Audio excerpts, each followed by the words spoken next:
Você já parou para pensar por que tantos bilionários, cientistas e grandes empresas estão ligados a uma única universidade nos Estados Unidos? No trecho a seguir do podcast Inteligência Limitada, o ator Philippe Fogosy revela detalhes surpreendentes sobre a origem do Vale do Silício e da Universidade de Stanford, e mostra como tudo isso pode estar conectado a práticas espiritualistas, rituais secretos e até interesses militares. Ele cita reuniões mediúnicas, envolvimento com a CIA, MKUltra, experiências psíquicas e a assustadora ligação com o Bohemian Grove, onde líderes globais participariam de cerimônias pagãs em homenagem a Moloch. Parece ficção, mas são fatos históricos e documentos pouco conhecidos que ele traz à tona. Assista com atenção, reflita e tire suas próprias conclusões. Vale do Silício a gente fala esse termo, Vale do Silício, e é o quê? É um bairro, é um lugar físico, é um monte de companhias, né? Não, são várias empresas, né, lá na Califórnia, em Palo Alto, mas qual que é a origem? Por que É uma região. É uma região, né? Coloca depois um mapa pra gente da Califórnia, onde tem essa... Então, assim, eu peguei alguns links né, só para o pessoal, porque eu posso falar para você, assim, da minha cabeça, mas eu sempre gosto de linkando, né? Então, né, por exemplo, esse aí é a história do Vale do Silício, né, onde começou, você pode ir descendo, a gente chega lá mais para baixo, assim, pode descer, porque o importante é linkar com... Aí, ó, já volta aí. No entanto, a atmosfera bucólica do Vale da Serra Santa Clara não perdurou, que o magnata ferroviário Leland Stanford viveu lá e fundou a Universidade de Stanford em 1891. Então, assim, ele é o fundador, esse cara, esse magnata chamado Leland Stanford. Ele é um daqueles empreendedores do século XIX americanos que antecede, inclusive, os Rockefellers, né? Ele foi governador da Califórnia, foi senador da Califórnia. E o que aconteceu? Nessa época, estava uma febre do começo do espiritismo, tanto nos Estados Unidos quanto na Europa. E ele perdeu um filho, o único filho dele, ele perdeu o menino de tifoide, febre tifoide. Caramba! E aí a mulher dele, chamada Jane, começou a frequentar um monte de reunião mediúnica. E numa dessas reuniões diz que...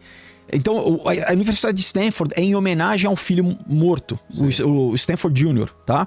E, inclusive, eu peguei uma outra... Vamos... Então, aí, né, como que um Robert Barron, que é, né, como que esse capitalista, né, super... Ele construiu o Stanford que deu a vida ao Vale do Silício, né? Então, isso que a gente precisa entender. Da onde que vem os gênios, os empreendedores do Vale do Silício?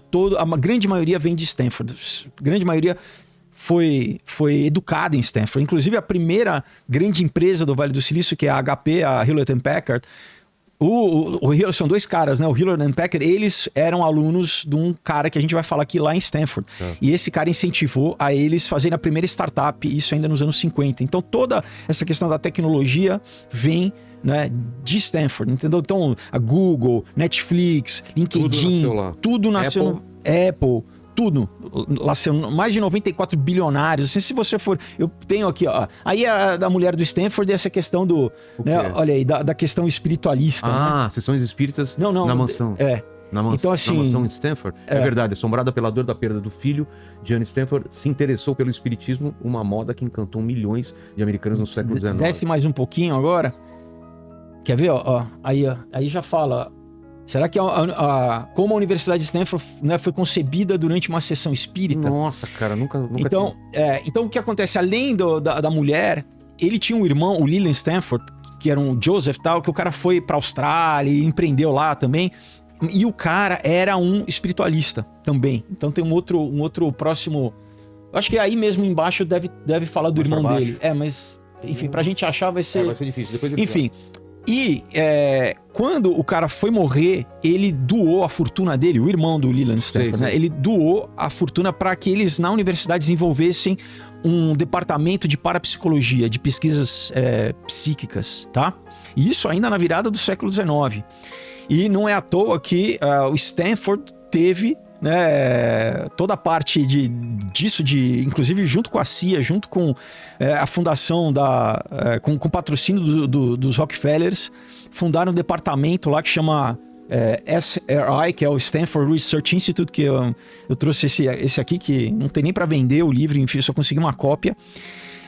Enfim, e eles faziam pesquisa já na Guerra Fria de, por exemplo, né, localização à distância, você vê a distância, a questão da pesquisa também do MKUltra tá ligado com eles, telecinese, MKUltra com uso de LSD, né? Depois tem outro que é o projeto Stargate, também, que da onde vem aquele filme do homem que matava as cabras lá, né?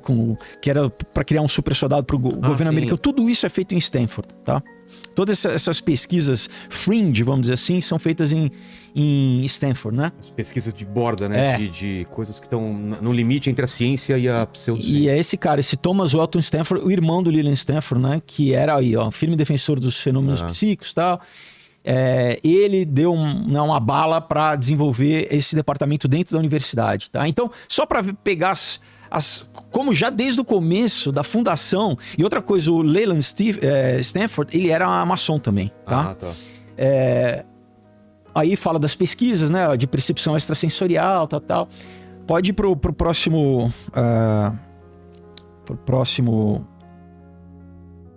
link. Não, é pro próximo, pode ir pro próximo. Aí, ó. Então, é muito interessante como, desde a fundação, né, você tinha esse elemento de nova era, tá?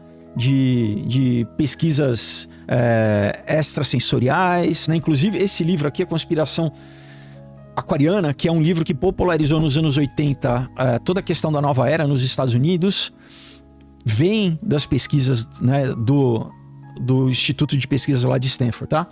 Então, o que eu quero mostrar aqui, pode descer mais, que a criação de Stanford, quer ver, acho que ali, ó. Quando já estava fundada Stanford, a sugestão deles criar um instituto de pesquisa nasceu numa reunião do Bohemian Grove. E para quem conhece o Bohemian Grove, quem já ouviu falar do Bohemian Grove, é um lugar lá também na Califórnia, é tudo perto, tudo ali perto de São Francisco, onde a elite política, intelectual, econômica se encontra para fazer rituais pagãos, né? Simular um sacrifício de criança, basicamente, para uma estátua de Moloque, né? Uma pedra, uma efígie de Moloque. Então, umas coisas que você fala assim, cara, isso existe, né? Então, presidentes americanos, né? Então, exatamente isso. É real?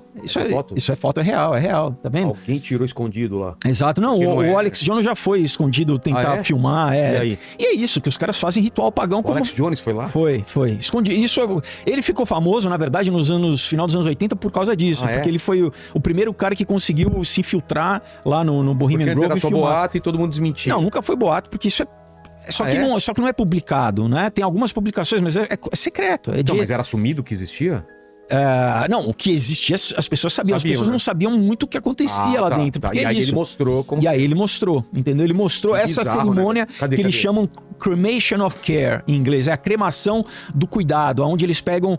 Dizem que é uma boneca, né? Mas literalmente é um bebê. De novo aquela imagem? Literalmente, eles falam que é uma boneca, que não é uma criança viva. É um bebê reborn. Mas simula exatamente o que, durante você lê a Bíblia, né, todos os sacrifícios que eram feitos, né, lá dos cananitas, os fenícios, né, para Moloque e tal. Inclusive os israelitas chegaram a fazer, né, quando eles se desviavam lá. Mas enfim, então você fala, pô... que no século XX, e até hoje existe, todo ano eles se encontram, né? Você fala, tem gente simulando rituais pagãos, assim, e lá vai assim, Ronald Reagan, assim, todos os presidentes sempre vão, senadores, entendeu? O Elon Musk já foi, os líderes de todas as áreas da sociedade vão, né, no banqueiros, enfim. Então vamos voltar lá. Então, assim, a ideia de criar, né, esse instituto de pesquisa do Stanford, paralelo à Universidade de Stanford, começou no Bohemian Grove, tá? Então, pode ir descendo, porque... Então, aí fala a sigla é SRI, né? Stanford Research Institute, Instituto de Pesquisa de Stanford, né? E aí fala bastante a respeito de toda a pesquisa química, né? Pode ir descendo. Pode ir. Subir. subir, né? Então fala de vários tipos de pesquisa. Então interessante falar da Standard Oil, dos Rockefellers. Então os Rockefellers sempre apoiaram desde o começo, né? O dinheiro dos Rockefellers sempre apoiou, né, as pesquisas. Pode, tem bastante coisa aí. Enfim, a ligação com... Desce um pouquinho. Não, ao contrário. Aí a OSS, né, em 45, a OSS é a precursora da CIA, tá? E depois foi renomeada para CIA, né? Então, junto com o dinheiro, né, dos Rockefeller, por exemplo, você sempre teve um interesse militar, tá? Inclusive, a internet começou em Stanford, chamada ARPANET. Depois... Mas começou como alguma coisa militar? Começou como coisa militar. O primeiro e-mail foi mandado de Stanford. Primeiro e-mail. Pra onde?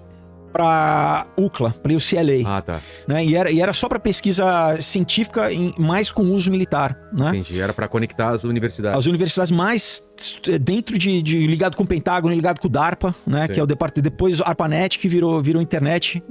Enfim, então pode descer mais um pouco. Aí isso pode ir descendo. Então, assim, toda a parte também de pesquisa química. Isso que é interessante, a gente vai entrar daqui a pouquinho na questão de eugenia, porque eles eram todos eugenistas também. Então, pesquisa química, tanto de LSD, né, ligado a Sandoz, que fez Sandoz, a empresa química. Mas o que? De expansão da mente? Tentando... Isso, né? Então, eu falei que a CIA usou Stanford, o instituto, para fazer a base do MKUltra, do programa MKUltra, né? De lavagem cerebral, super soldado, né? Aí pode descer, né? Aí fala da ARPANET, né? Da origem do DARPA, né? Pode descendo. Né? O Rockefeller sendo um dos patronos, né? Então, por isso que é importante a gente saber como as coisas estão conectadas, né? Pode descer. Então, olha, aí já em 74 eles mostravam o que viria a acontecer, como eles estavam há muito tempo avançados nessa charge de 74. Não existia computador pessoal ainda? O cara falando como iria ser. Isso. Pode descer, cara, né? Enfim, aí ele vai falar e aí a ligação da ONU, a ligação com o Clube de Roma. Basicamente, esse grupo aí decide o que vai ser os próximos 20 anos, 30 anos. E eles vão falar aí, em 74, quando eles fizeram esse documento que eu te mostrei, que basicamente não tem para venda, eu consegui só um xerox, né? Sei. Que chama Mudando as Imagens do Homem. Que é basicamente, eles falam assim, não, agora a gente vai ter que impulsionar a sociedade, a cultura para uma nova fase, que é o tal do transhumanismo, né? Então vamos ter que fazer com que as pessoas abandonem, né, principalmente a tradição judaico-cristã, né, e essa imagem e semelhança, né, para esquecer, mudar o nosso corpo, mudar todo o conceito. Então isso a gente vai entrar, espero que dê pra gente entrar ao longo do dia. Mas pode descer. Então, só para falar aqui, tá ligado com a ONU, tá vendo? Tá ligado com o né? Com o Clube de Roma. Então é isso. Olha o que eles já falavam lá em 74, né? Vivendo numa sociedade não consumista, com crescimento zero, né? Valorizando a mãe terra, Gaia. Então é em todas as partes, tanto religião, quanto cultura, quanto sociedade, quanto economia. Assim, é literalmente mudar a nossa sociedade, né? Pode passar pro próximo? Então, né, esse aí vai falar um pouco sobre... da Wikipedia mesmo, mas falando um pouco lá de Stanford, né? E como foi fundado, né? A ligação toda com a Apple, com toda a tecnologia, tá? Para quem quiser se interessar aí de ver. Por exemplo, televisão a cor, LCD foi criado lá, o modem, o mouse. Cara, todas as grandes tecnologias disruptivas, assim, que a gente convive, foram criadas lá. O Siri foi criada lá, entendeu? Né? Um monte de tecnologia. Pode ir pro próximo. Eu tô acelerando um pouco porque para dar tempo, né, de falar. Então, olha só, por exemplo, The Farm é o apelido da Universidade de Stanford, tá? Então, eugenia lá no The Farm, tá? Então, esse foi o primeiro presidente da universidade, né? O Leland Stanford era o patrono, né? O cara que tinha o dinheiro, que investiu. Então, esse foi o primeiro presidente, e o cara era um eugenista declarado, né? O David Starr Jordan. Pode descer um pouco, é só para mostrar para vocês como tá ligado com a questão do pensamento da eugenia, né? Para quem não sabe, a eugenia é nessa ciência de limpeza étnica, limpeza racial, né? Tentar criar uma raça superior. Exato, né? Então, olha aí, desde a sua fundação, Stanford tem sido lar de muitos pesquisadores eugenistas importantes, né? Inclusive os pais do Vale do Silício, do dito Vale do Silício, que a gente vai chegar lá, tá? Pode passar para o próximo. Olha aí, o Fred Terman, que era filho do Lewis Terman, que é o cara que criou o teste do QI, O teste de inteligência do QI foi criado por esse cara que era o primeiro diretor da cadeira de psicologia de Stanford e era um eugenista, tá? E o Fred, o filho dele, já aí mais pra frente, nos anos 50, é aquele professor que eu te falei que falou pro Hewlett Packard, pros caras criarem a primeira empresa, né? Então, tá vendo? Ele é o dito pai do Vale do Silício porque ele seria o diretor também da Hewlett Packard, né? Ele é olha aí, né? Figura-chave do... Eu tô dando... Não vai dar pra ler tudo, mas assim, pelo menos pro pessoal, quem quiser ter informação, se você quiser deixar os links, enfim, o pessoal pode pesquisar por si só, né? Vamos deixar um comentário fixado com os links. Pode passar pra próxima. Diante de tudo o que foi exposto, fica claro que nem tudo o que brilha no mundo acadêmico, científico ou tecnológico é inofensivo. Muitas vezes, por trás de grandes nomes e instituições, há pactos espirituais, princípios ocultistas e uma guerra invisível sendo travada. Como cristãos, precisamos estar atentos, com discernimento e olhos espirituais abertos, para não sermos enganados. A palavra de Deus nos alerta em Efésios 6,12 que a nossa luta não é contra carne ou sangue, mas contra os principados e potestades, contra os dominadores deste mundo tenebroso. Se esse vídeo abriu seus olhos, curta, compartilhe com alguém e deixe seu comentário. E se ainda não for inscrito no canal, se inscreva agora e ative o sininho. Que Deus te abençoe e até o próximo vídeo.